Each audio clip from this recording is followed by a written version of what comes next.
So we got a whole bunch of menu items here. Over on the left, these are all what most of your staff will use all the time. Dashboard, which tells you whether you've entered your time for the week or not. Timesheet, which is where you enter your time. Activities is where you get to reports 1 through 10 and your weights and measures inspections and that type of thing. Reporting is obviously for generating PDFs and Excel outputs. And then admin is only going to be available if you're an administrative user, and there's several options in here. But let's start with configuration. Okay. And these are all the configurable items in CalCATS. Okay, so the fiscal years and payroll periods, that's the one we just. The next is CalCATS deals with a whole series of county programs and county subprograms. So I click on here, you'll see we have the ag program, PUE program, weights and measures, and then others that you may or may not use.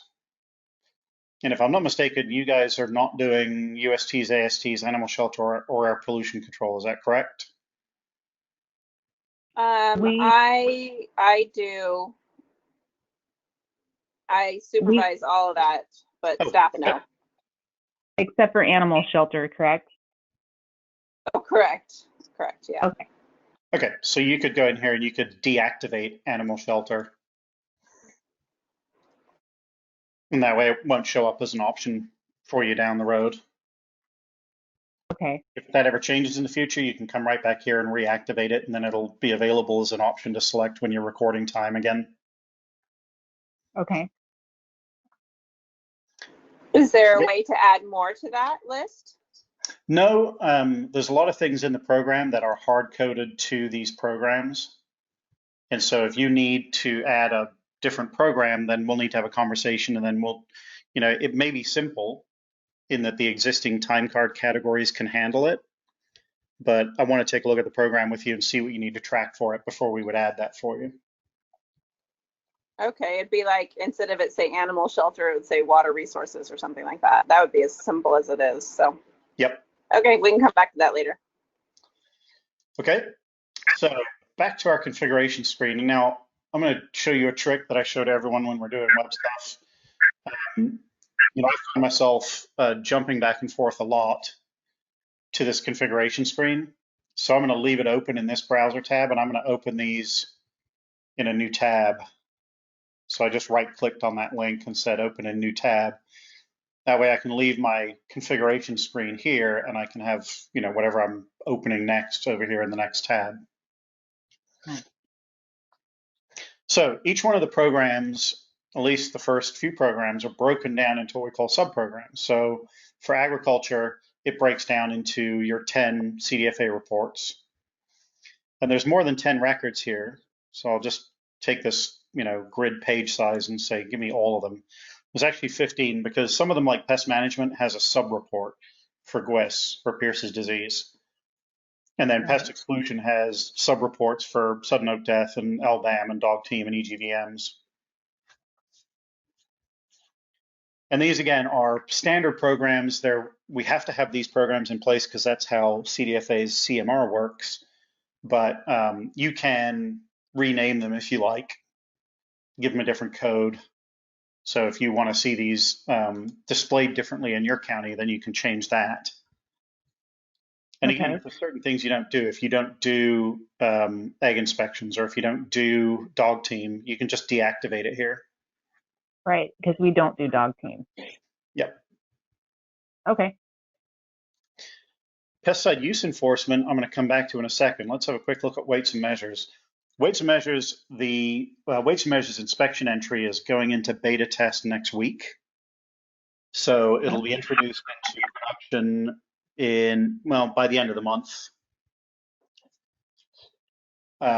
So when that gets released, we'll have another conference call with all the counties that are in CalCATS just to go over the whole weights and measures and give you training on using the inspection forms and so on. Okay. This is what you will see once that functionality comes out. You'll see measuring and weighing devices with a typical device inspection form. We've got the quantity control program, which has the price verification for scanners and also package tests and package audits.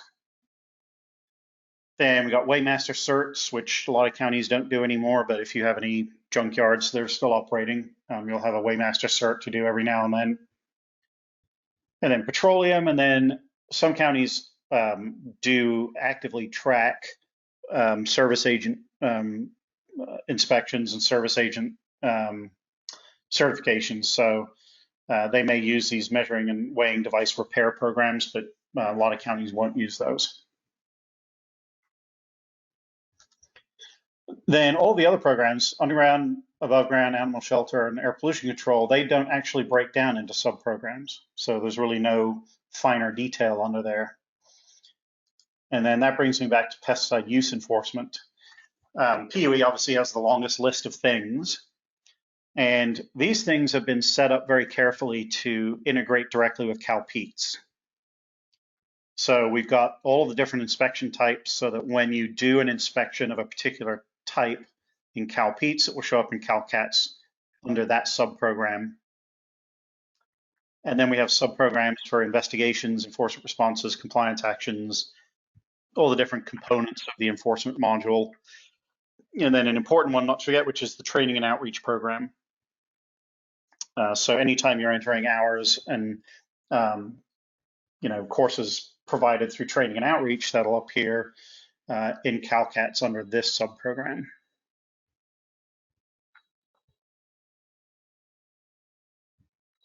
Okay, so there may be some things to deactivate there, but generally not a whole lot of configuration required for those two screens. The other configuration screens here, we can go over today if you really want to see them. Districts will be really important to you when you, possibly when you start divvying up your business locations for weights and measures inspections. I don't think you divvy up your county for ag into districts, do you? No, we do not. Okay. Labor categories, labor rates, and billing styles all come into play if you have non-CDFA contracts. And may come into play with your CDFA contracts. That will depend. So when we start working on contract invoicing with you, we can come back and go through how to set up all of those so they match what you're doing in terms of invoicing for contract work. Okay. Then the middle section, which is timesheet configuration, this is really the heart of CalCATS. It's, of all the fancy things it does, it's really a timesheet program.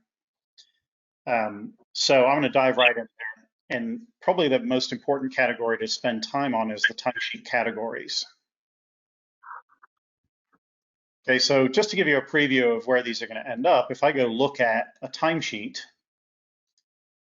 right, this is a typical timesheet. I've got all the categories that I can bill time to down the left, and I've got my 14 days in my payroll period across the top. And these timesheet categories control a bunch of things. They control where time gets billed or where time gets incorporated on the annual financial summary. They control where time gets entered on the county monthly and county annual reports for DMS.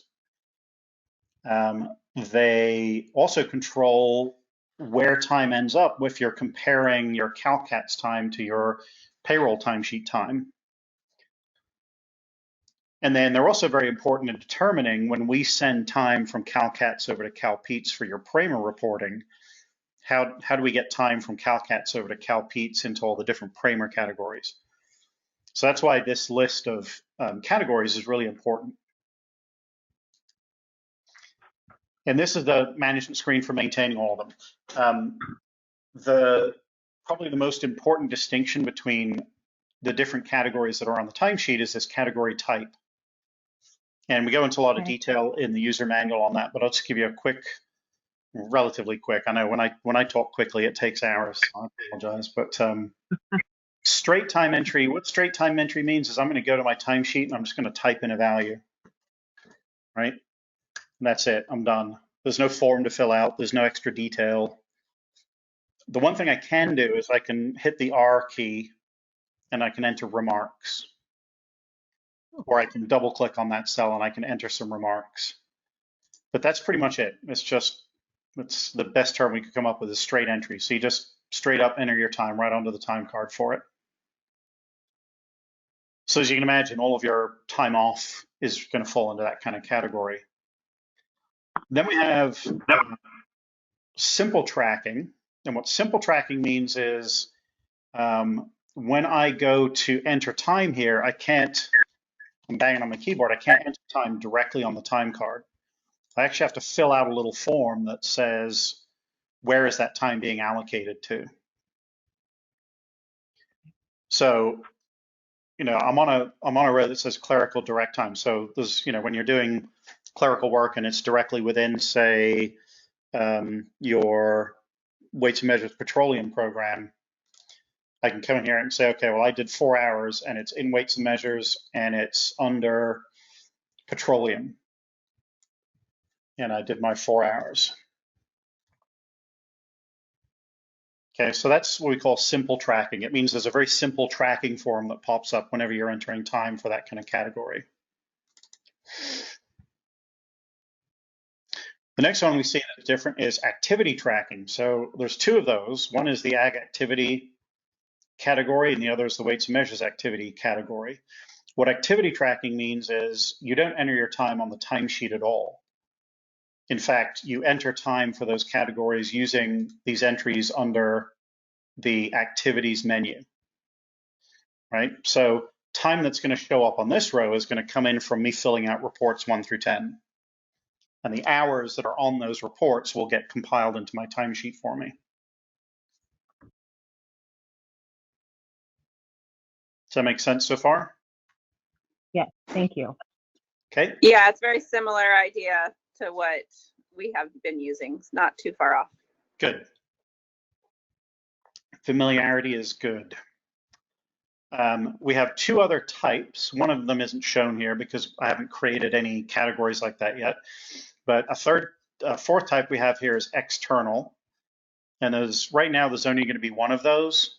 And because there's only one, we put an asterisk and just a footnote on the table. This is where the CalPETS time will show up.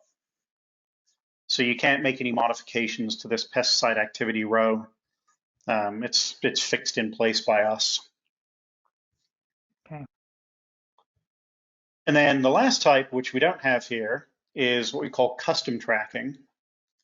And let me add a new row here. So one of the areas that's come up is industrial hemp.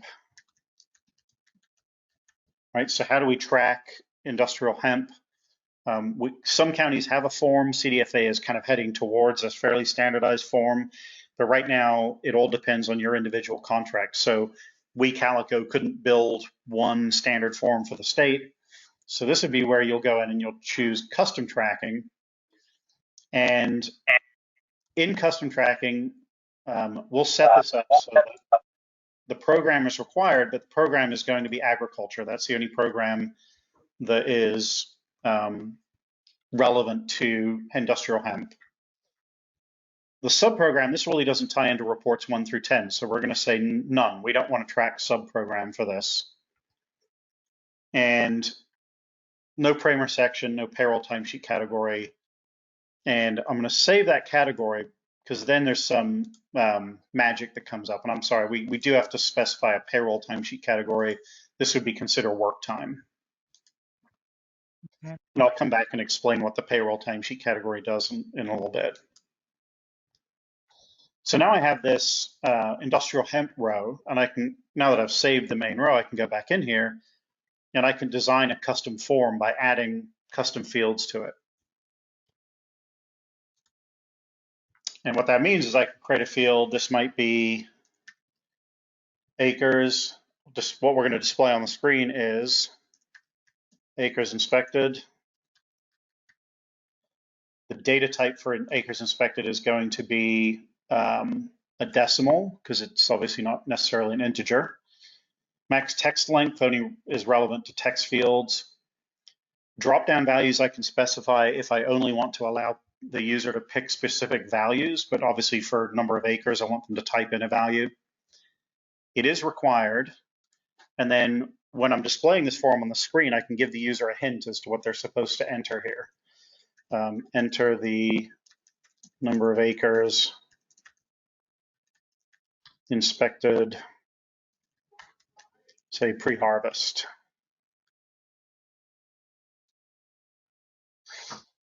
So basically what I did is I've created a custom form that says anytime someone's entering time on the industrial hemp row, I want to prompt them for just this, the number of acres inspected.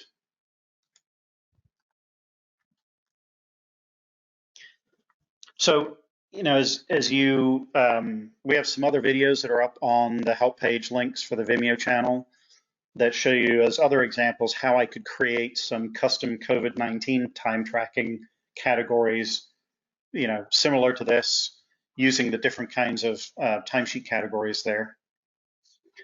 Okay. And that's it. So I'll stop there on here because we could go on, but that's the basics of getting your timesheet categories set up. Now, the next thing I want to look at is, if I look at this list, it's a pretty long list, and not everyone in your county is going to be doing all of this. Right. So the next place we'll go back to our configuration screen. And I'm going to talk about the next thing here, which is timesheet templates. Okay, so right now we provided you with two basic timesheet templates. One is for administrative users. And a timesheet template basically says, out of all the possible timesheet categories, what do you want this user to see by default when they go to do their timesheet? And by default, I mean, when they open a new timesheet, these are the rows that will appear.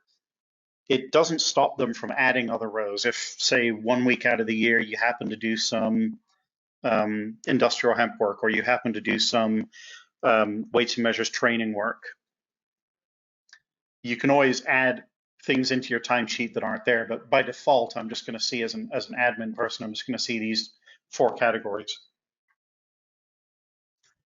Whereas for regular staff, whenever they open a new timesheet, they'll see everything except this industrial hemp, because we just added that one. So I'll go ahead and add that. Just I can double click it to add it over here, or I can highlight it and use these arrows and move things back and forth. Okay, so that's another thing you can do to try and make it a little bit easier for your staff, is set up templates that give them a little guidance on which timesheet categories they should use. And I'm going to go, I think I just added that industrial hemp, and I want to take it out right now.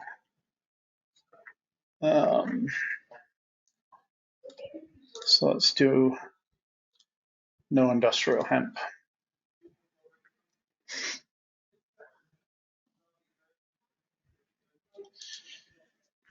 Okay, and then the last thing on timesheets, we talked about eventually trying to integrate CalCATS with your payroll systems, but the most we're going to be able to do initially for a lot of counties is let you print out a timesheet that, instead of having all of these different categories on it, it'll summarize most of this up into just work time.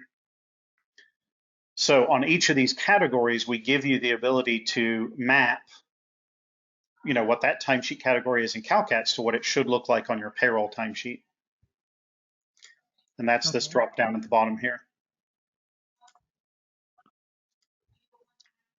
So given you kind of a basic set of payroll time categories, most payroll systems present things in terms of work time, vacation, holiday, sick leave, comp, and leave without pay. You can adjust these to fit exactly how your payroll timesheets look like, and if you have other categories, you can add them in here. Okay.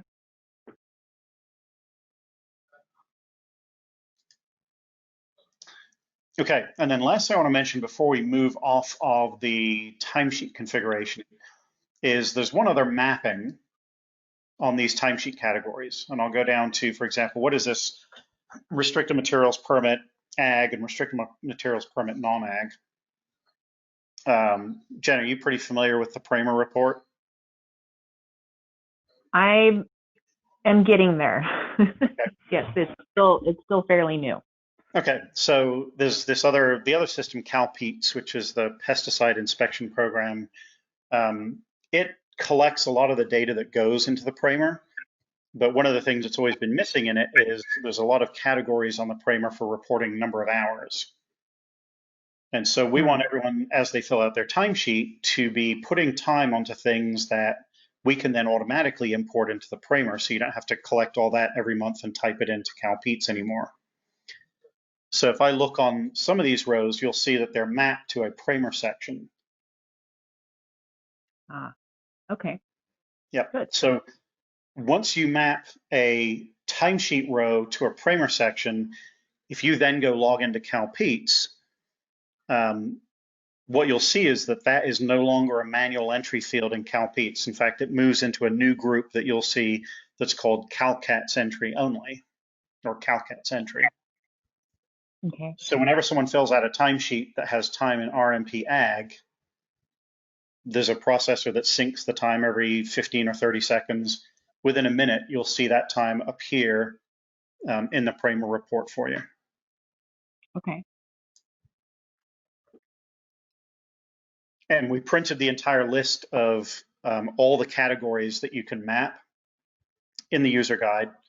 There are still some categories that you can't map directly because they're not hours related. They're things like how many NOIs were rejected, how many restricted material permit applications were rejected. But stay tuned to this channel because we had an interesting conversation with Imperial County yesterday, and we may find a way to collect that information in CalCATS too. But for right now, it eases the burden a great deal of having to collect all the hours and get them transferred over the Kramer. So you're really left with only about 9 or 10 different things to dig up every month and enter into the Kramer manually. Great. Okay. Then the last part of the configuration, these are several of the ag activity forms have sections where different counties will have different entries for them. To illustrate what I'm talking about, I'm going to go ahead and jump over into one of the activity forms. So for example, on the report 3, the pest management form, you have a whole species of weeds that are considered noxious weeds, certain species that are considered vertebrates, and birds and invertebrates and so forth. And rather than having the person who's filling out this form, one of the things that people didn't like so much about the old system for Santa Clara County was every time you went to do your timesheet, it's pretty much the same like 5 or 6 weeds that you're dealing with. But they had to click a button to add a row and then click a drop down to pick a species and then fill out the data and then click the button to add the row again. So what we've done instead is we've provided you with this species setup screen. And for each species that you enter into the screen, you're going to identify, is it a weed, an invertebrate, a bird, rodent, vertebrate, or a plant? And that species type defines exactly where these species will be listed over on these forms.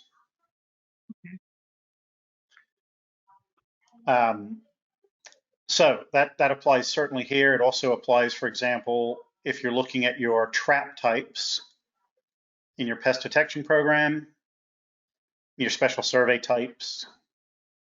So all of these forms can be customized so that your biologists, have to do a minimal amount of work to get the data entered into the form correctly. What it also means is when I deactivate one of these things, so for example, if I deactivate in weeds, I deactivate yellow star thistle. If I go and create a new pest management row here, you're going to see yellow star thistle has automatically been removed from this list. Yeah. So we go into some detail in the user's guide about when that happens. If, for example, I already had a report 3 filled out for yesterday, that report would still show yellow star thistle because yellow star thistle wasn't deactivated until today. Correct. Yeah. Okay. Okay, so that's what the other categories of management on the configuration screen are for, are just some of those listings that are variable on those ag activity forms.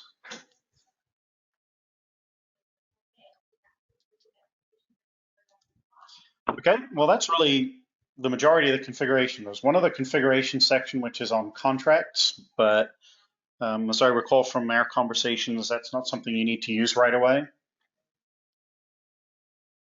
So, I don't know if that's an accurate statement. okay, well, I'm not sure of that.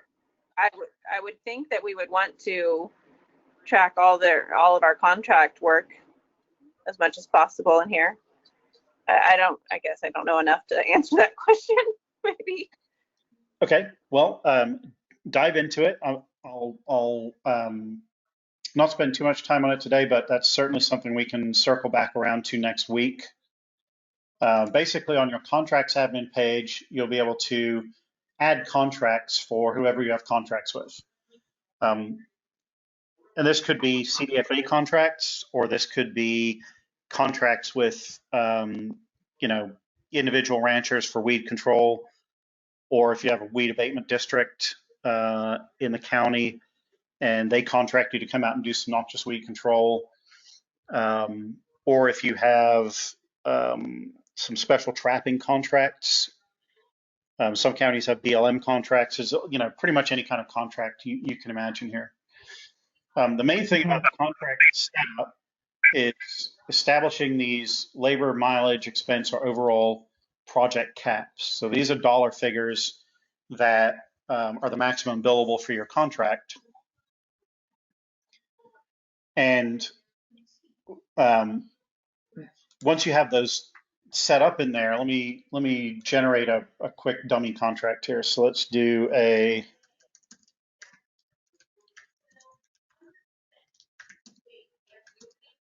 weed abatement District 7. I'll skip the address. This is going to be an overall cap of $10,000, and we report quarterly. It's at least a zip code, so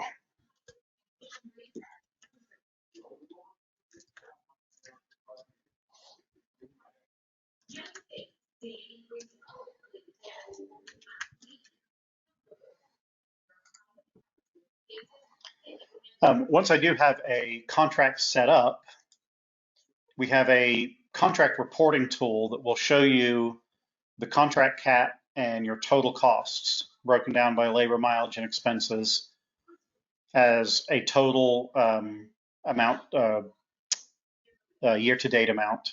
And it also shows you a line chart of how those expenses are approaching your contract cap. It's one of those charts that will look great once you have 6 or 7 months of data in here, but it doesn't look like anything very interesting when you have no data in here. So that looks really neat to have that option. We do a lot of contract tracking, and yeah, that looks amazing to have another resource. So yeah. I'll be honest with you, the reason I'm a little hesitant about going too much into it right now is because we're still doing a little bit of work on the configuration pages for these 3 things. With each contract, you'll be able to define a billing style, right? And a billing style is what type of labor rate, and that means fully loaded, productive, flat rate, or labor category rate. What the cents per mile is for the contract. We're not really doing anything with tracking attributes, but there's also the possibility of a per activity fee, meaning every time you do something like a seed certification walkthrough, you can actually attach a per activity fee, which means every time someone fills out an activity form on that contract, that will accrue one of these fees. And that said, the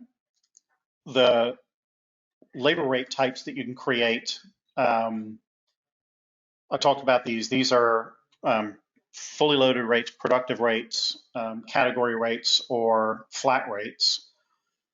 And then if they're not fully loaded or productive rates, then you'll go into labor categories to establish the rates for the labor categories.